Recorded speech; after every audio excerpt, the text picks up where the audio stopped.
कहानी की शुरुआत स्पेन देश से शुरू होती है। यहाँ आज रेसी की शादी होने वाली थी। रेसी की शादी रोमन से होने वाली थी और उनकी शादी उनके परिवार की मर्जी से ही हो रही थी। देखते ही देखते दोनों की शादी हो जाती है और शादी में आए मेहमान उन्हें बधाई देते हैं। शादी के बाद रोमन रेसी को अपने घर लाता है, जिसके बाद वो उसकी गुफा में धमाके भी करता है। अब कहानी कुछ दिनों बाद शुरू होती है। आज रोमन का जन्मदिन था, इसलिए उसके दोस्त उनके घर आए हुए थे। रेसी भी रोमन के साथ खुश थी और वो रोमन के दोस्तों की पूरी मेहमान निवाजी करती है। सभी दोस्त दारू पीने के साथ साथ बातें भी कर रहे थे। बातों ही बातों में सभी दूसरे देश घूमने जाने की योजना बनाते हैं। रेसी भी कहीं घूमने जाना चाहती थी, इसलिए वो भी उनके साथ जाने वाली थी। कुछ ही दिनों बाद रोमन रेसी को घुमाने दूसरे देश में ले आता है। दोनों के साथ उनके दोस्त भी थे। रेसी की सबसे खास दोस्त मारिया भी थी। जल्दी ही सभी एक बस में बैठकर घूमने फिरने लगे। बस में एक गाइड भी था और वो सभी को शहर के बारे में बता रहा था। इस गाइड की आवाज ने रेसी का ध्यान खींच लिया था। वो सब कुछ छोड़कर बस उसे ही सुनने लगी थी। इस गाइड का नाम यामन था और रेसी उसकी तरफ आकर्षित हो गई थी। इसी बीच रेसी की तबीयत बिगड़ जाती है, जिसके बाद उसे चक्कर आ जाता है। थोड़ी ही देर बाद रेसी को होश आ जाता है। उसे अपने पास यामन और रोमन नजर आते हैं, जो उससे उसका हाल चाल पूछ रहे थे। रेसी को बस में घुटन हो रही थी, इसीलिए उसे चक्कर आया था। रेसी को ठीक देखकर बस फिर से चलने लगती है। यामन फिर से बोलने लगता है और रेसी फिर से उसे सुनने लगती है। थोड़ी देर बाद बस एक होटल के सामने आकर रुक गई, ताकि सभी लोग होटल में आकर आराम कर सकें। रेसी जब बस से उतरती है तो उसे सामने यामन नजर आता है। दोनों एक दूसरे को अपना नाम बताते हैं। इससे पहले कि दोनों ज्यादा बात कर पाते, रोमन रेसी को लेकर होटल में चला जाता है। जल्दी ही रेसी अपने कमरे में पहुंच गई थी, जिसके बाद दोनों पति पत्नी आराम करने लगे। अगले दिन सभी लोग फिर से शहर घूमने लगे। रेसी का ध्यान बार बार यामन पर जा रहा था और यामन ने भी ये चीज देख ली थी। उसे जब मौका मिला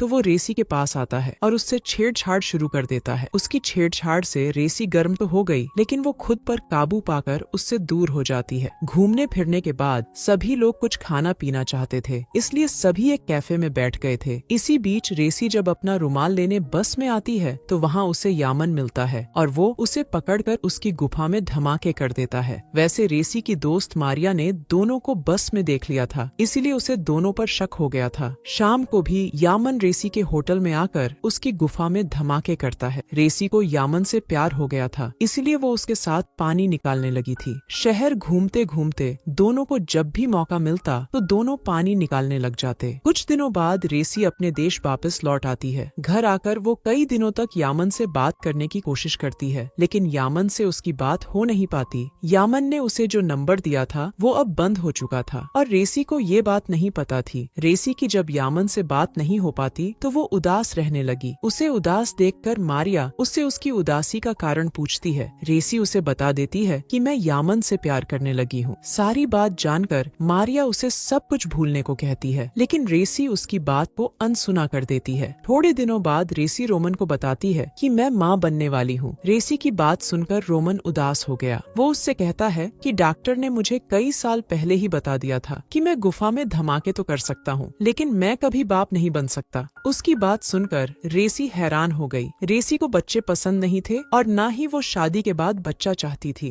ये बातें रोमन को पता थी, इसीलिए उसने रेसी से शादी करी थी। रोमन जब उससे पूछता है कि तुम्हारे पेट में किसका बच्चा है, तो रेसी उसे यामन के बारे में सब बता देती है। रोमन को सब बताकर वो उससे तलाक लेना चाहती थी, मगर रोमन समाज से डरकर उसे तलाक नहीं देता। वो बच्चे को अपना नाम देने को तैयार हो गया था, ताकि उसकी बीवी की बदनामी ना हो। रेसी यामन को भी बताना चाहती थी कि वो उसके बच्चे की माँ बनने वाली है, लेकिन काफी कोशिशों के बाद भी उसकी यामन से बात नहीं हो पाती। कुछ महीनों बाद रेसी एक लड़के को जन्म देती है। रेसी उसका पूरा ध्यान रखती थी और रोमन भी उसकी पूरी मदद करता था। ऐसे ही एक बार बच्चे को बुखार हो जाता है, जिसके बाद उसकी मौत हो जाती है। रेसी ने अपने बच्चे को बेहद प्यार से पाला था, लेकिन किस्मत ने उसे धोखा दे दिया था। बच्चे की मौत के कुछ दिनों बाद रेसी रोमन के लिए एक खत लिखती है। खत में लिखा था कि मैं हमेशा हमेशा के लिए यामन के पास जा रही हूँ। जी हाँ दोस्तों, रेसी सब कुछ छोड़कर उसी देश में आ गई थी। यहाँ वो घूमने आई हुई थी और यहाँ उसे यामन मिला था। वो यामन के दोस्त मैसी के पास आकर उससे यामन के बारे में पूछती है। मैसी ने उसे यामन के गाँव के बारे में बता दिया था, जिसके बाद रेसी उसी तरफ जाने लगी थी। यामन आजकल गाइड का काम नहीं करता था, बल्कि एक गाँव में आकर कोई दूसरा काम करने लगा था। और रेसी उसी गांव में पहुंच गई थी। गांव में आते ही वो यामन को ढूंढने लगी और कुछ ही कोशिशों के बाद उसे यामन मिल जाता है। दोनों एक दूसरे को देखकर काफी खुश हो गए थे। यामन आजकल गाड़ी चलाने लगा था और वो गाड़ी में ही रेसी का पानी निकालता है। रेसी ने उसे बच्चे के बारे में भी बता दिया था। दोनों उसकी मौत से दुखी थे, लेकिन दोनों इस बात से खुश थे कि वो दोनों फिर से मिल गए।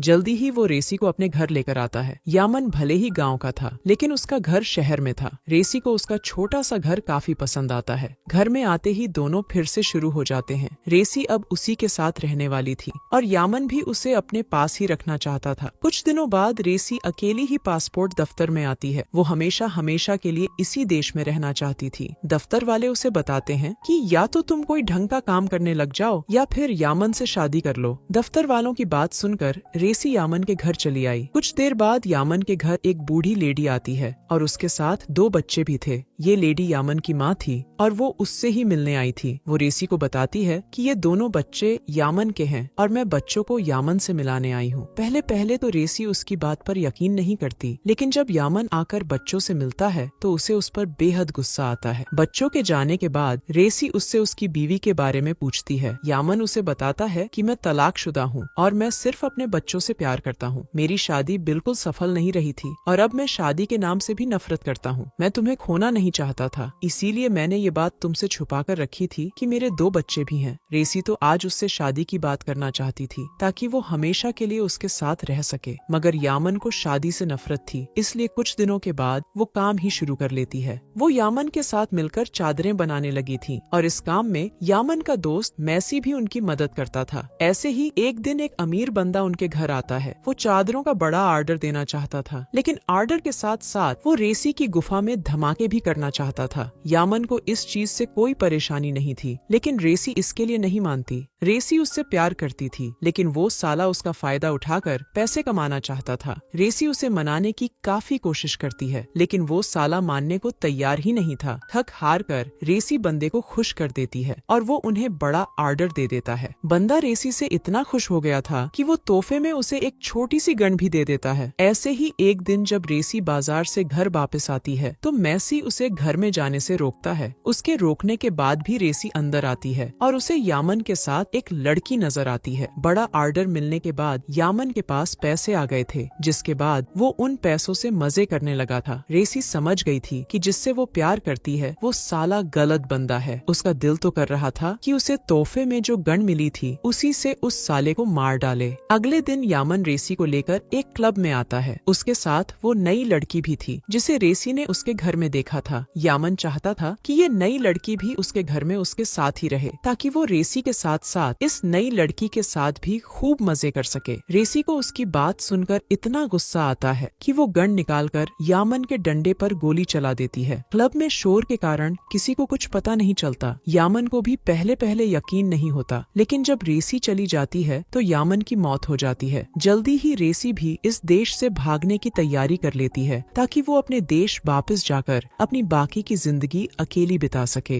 रेसी ने जिसके लिए सब कुछ छोड़ दिया था उसी ने उसे धोखा दिया था, क्योंकि वो गलत इंसान था। रेसी चाहती तो रोमन के साथ अच्छी जिंदगी जी सकती थी, लेकिन दूसरे मर्द के चक्कर में फंसकर उसने अपनी पूरी जिंदगी खराब कर ली थी। इसी के साथ इस कहानी का यही